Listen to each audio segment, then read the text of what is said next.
Juniper Networks and CNBC TV18 present Innovation Inspired, a conversation revolving around innovation in the current decade that sets trends, fuels growth and impacts the future. CEO of Juniper Networks, Kevin Johnson, started the proceedings with a global perspective on the irrefutable power of technology innovation to create effective and scalable business solutions. Clearly we live in a connected world. I think statistically about 1/3 of the population of the world is now connected to the internet, and the view is that over the next decade, another 2.5 to 3 billion people will be connected, roughly 2/3 of the global population. And the network plays a more critical role than ever before. Whether you're in financial services, government, healthcare, education, every industry in the world is impacted by the fact that we have this connectivity. The vision that Juniper was founded on was a vision that said, connect everything, empower everyone. And I think each of us has seen the benefit of a connected world in our personal lives and in the businesses and the government organizations that we run.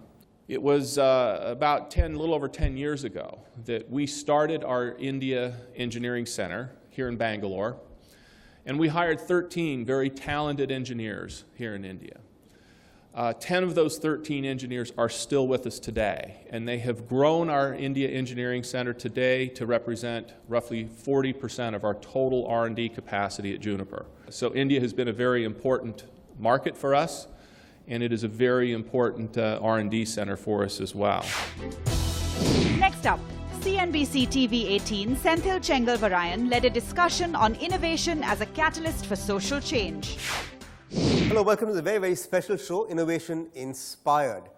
The Indian on the street is a master of innovation. Jugaad is a Hindi word to describe a creative, sometimes ad hoc solution to problems, repairing things, or creating new things with scarce resources. And because we've coped with scarcity as Indians for decades, we found innovative ways of managing. In fact, all of us, I'm sure, have our favorite stories of how we've done things that our foreign partners never thought possible. Unfortunately, Indian innovation, though, has remained a pretty personal affair. At an international level, we just don't figure on the list of great innovative countries. Part of the fault has been that we as a nation don't spend enough on R&D, nor have we created an environment for innovation. But innovate we must, given that we start from such a low base, that we've got scarce resources, we've got big problems. So how do we make this India's decade of innovation? To tell us, we have some of the finest innovative minds in the business sitting here right with me. We've got Kevin Johnson, CEO Juniper, a company that made it into the inaugural Forbes list of most innovative companies, and which you could argue was partly responsible for the slide in rival Cisco's market cap from once the world's most valuable company. We've got IT industry veteran and president of NASSCOM, So Mittal, one of the early founders of a company called Digital, which I don't know how many of you remember, but one of India's most successful companies, and now, of course, heads NASSCOM. We've got Kiran Karnik, thinker, scientist, head or part of the Prime Minister's Innovation Council. He's also been in the same industry that we were. He used to head Discovery Channel when he first started. He was a scientist at ISRO before he started, I think, almost 20-25 years in ISRO. So he's been in the business for many, many years. We've got Nishchal Khurana, head Consulting, Information and Communication Technology Practice at Frost & Sullivan. Kiran, let me begin with you. You said something on something on YouTube that I saw, which if it had come from anybody else, I would have said it's hyperbole. But coming from you, I tend to believe it. You've said that innovation is possibly the most important thing for India today. Why do you say that? We've got many, many problems. And I think the only way to beat the huge problems that we have is to do something hugely different.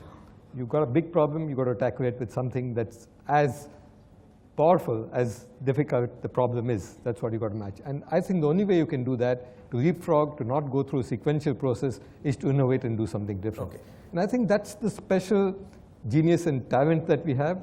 It manifests itself in all kinds of ways, often, sadly, in certain chaotic ways. I mean, if you're driving on the left-hand side of the road, which is the proper side to drive, if the right-hand side is vacant, why not drive there? Why waste that space? Or if the cycle path, the pedestrian path is there, you go by that. And you have all kinds of things, as you said, jugaad, which come there. But I do think that there's a lot of it that is being channelized and can be channelized to really create something which is innovative, which is not just a personal creation, which is something different, but which can then scale. What's and is stopped us so applicable. far? Why aren't we, say, in the League of Israel, which is a much smaller country, but what's different in our environment that hasn't really allowed societal innovation? We've seen great examples of innovation at a personal level, at households, in the way we use our cell phones, maybe in companies as well. But at the level of society, what stopped us? I think there's just one major factor, and it's all-encompassing. It's that the ecosystem is lacking. So you've got creative people, you've got a lot of innovation, but the ecosystem that provides finance, networking, counseling, a little bit of hand-holding, mentoring is missing. Therefore, you get things which are done, but which never scale up, which are not sustainable, and which then don't go out to the rest of the world, country or the world. So if I can get you in here, because you had NASSCOM, which is an association of Indian software companies, and Indian software companies have been extremely innovative. What's prevented it from spilling out into the streets? Well, I think there's just a time for it, and I think it's now. Okay. Right? And as Kiran mentioned, I think there are a few things that are happening. I think if you look at technology, it's become the center of all changes that are taking place. So I would divide innovation into two parts. One is this big bang innovation. You talked about R&D labs and so on. The other is it's very clear that the innovation really happens at small level when you are an entrepreneur. You've got all those ideas, and those are the innovative ideas.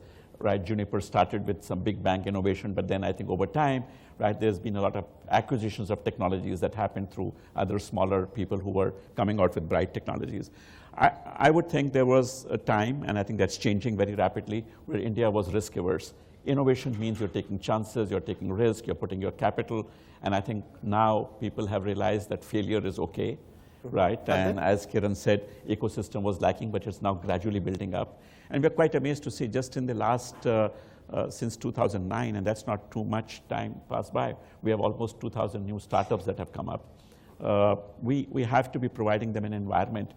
And I think, as Kiran mentioned, the biggest opportunity we have is that we have an opportunity to solve a problem, be it healthcare, be it education. And once people start looking at, in the past, we were all looking at outside. So I think there are global white spaces and there are local white spaces. And I think we today see a lot more focus in local white spaces where people can relate to it. And we have many, many examples which are quite hair-raising of what these young people are doing today.